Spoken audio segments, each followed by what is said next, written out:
Hi, I'm Axel from the Scheduler team, and I am going to jump into admin territory today. We're going to go through the settings module of the scheduler. In the settings module, you can configure everything related to the scheduler. You can configure the workflow so it maps one field to another. You can configure the drive time. We're going to jump right in, and I'm going to show you every single setting individually so you can get an idea of how customizable this application really is. The first thing you see when you log in is a number of workflows. Now, the workflows are considered to be, think of it, for example, you have one single organization that may have a telemarketing team that's booking appointments, sales appointments on behalf of a field sales team. That would require a workflow. That same organization may have another requirement, for example, field engineers having the appointments booked by the support technicians in the office. So that clearly needs two separate workflows, and you can have an organization with as many workflows as you want. To create a new workflow, you just click on Add Workflow, you enter the workflow name, you select the source module and the destination module. And once it's created, you see something like this. This one's already been programmed, not programmed, but configured and mapped. So you can see the first thing you see is the time zone. You specify the time zone. You can specify the field mapping. So the field mapping is what fields go from and to. There's two types of field mappings. You've got the app fields, which are the ones that are required. You can't change these. And the ones that are optional, which are the customizable or custom app fields, where you can literally specify any field on the source module of the CRM mapped to a destination field on the CRM. You can also specify if it's viewable and editable by the agent on the booking form. The booking form is the form that the booking agent completes at the end of the booking. So once the booking has been confirmed with the customer, the booking form will be presented to the agent, and the agent can then confirm any details or enter any details required. In this case, these are the details that they view, and they can add edit them or not edit them. And further down, we've got the data entry field section, which is where the agent will have to physically enter data to confirm that booking. So the booking will not be able to be processed unless this data is entered. And this is all mapped to fields on the CRM. The next thing you see is default field values. So let's say, for example, you want to map a particular field and you want to map it to a particular value. You can do that from the default field value section. The next section is the preview. In the preview, you can see the order of the fields as they will appear in the booking form, and you can reorder them, drag and drop, and just change them around if you want to change the order of how fields appear on the booking form for the field agent. The next section is to specify the actual field agents. Who will be the field agents? In every circumstance or every workflow, the field agents might be different. So you can specify them from here. A time block is very important because a time block allows you to specify moments in the day or particular whole days where there's field agents who are not available. Let's say, for example, somebody's off sick or somebody's booked a holiday. You would go in Zoho CRM and you create a time block. It's really easy to do. You just create a new meeting and you specify the status of the meeting to be time blocked. And that's it. Then those slots for that particular agent will not be available to be booked or to be offered under the scheduler.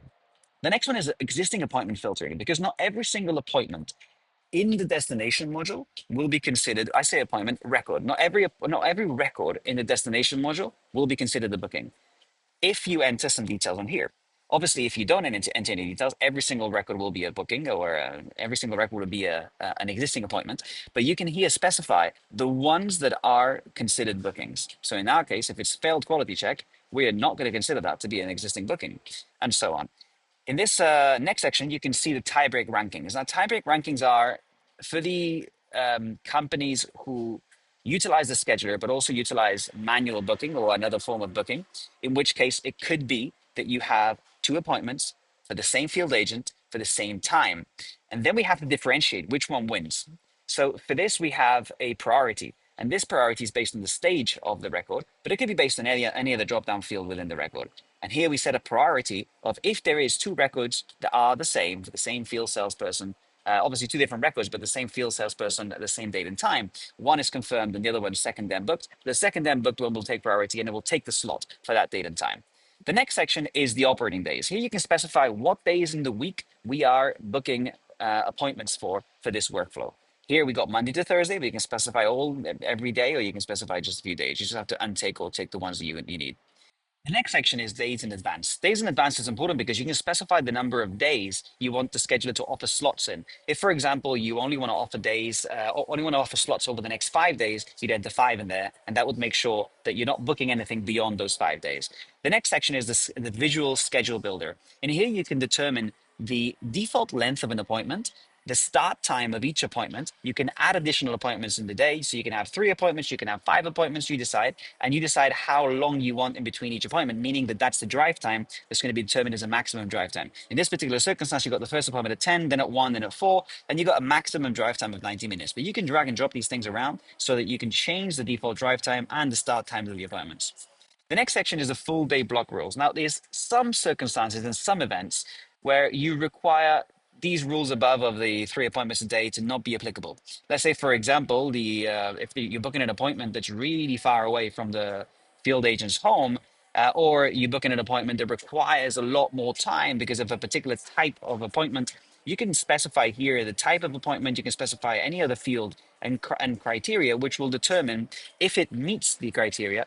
It will be considered a full day. So it won't be presented as a slot or a potential opportunity to be booked in a day that has other opportunities. And if it is booked, it will only be booked in an empty day and it will take up the whole day. That's the full day block rule. The next section is notifications. Notifications allow you to configure the messaging system to be used where you want notifications sent to. Notifications, for example, this will be a message that comes to you when a customer accepts a calendar invite. You'll get a message sent straight to the whatever system you decide, and whatever, which will be Microsoft Teams or Slack, and it will come through to the channel or group that you've selected. The next is users.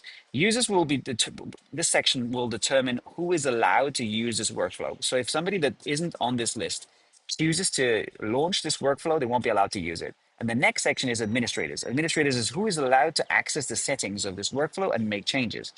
The next section is customer email templates, and we're entering into the template section here. And before I go into the template section, I'm going to drop down and show you the available field section. This available field section is going to present you with the app fields to start. And these are variables that you can use in all the templates. But also you can use any CRM field as a variable. Just use the API name on the CRM. And you can access the API name from the CRM settings, and you can go to developers and API names and go to the module you want, and all the names for the fields, the API names of the fields will be listed on there. And you can use any of the CRM variables or the app field variables in any of the templates, including the meeting title. So the meeting title that gets presented to that gets pushed to the CRM when an appointment is booked. You can confirm what is appearing in that meeting title. You can configure what thank you page the customer sees. You can configure the calendar invite template, and you can configure the customer email template, which is the email that goes out to the customer once the appointment is booked. Everything is configurable in settings. So as you can see here, we've got multiple workflows. In this case, we've got 4, but you can have as many as you like. The point of the workflows is that it creates the separation of different methods or different departments within an organization. So this is the settings module for the scheduler. I think it's going to be really productive, and I hope you enjoy it.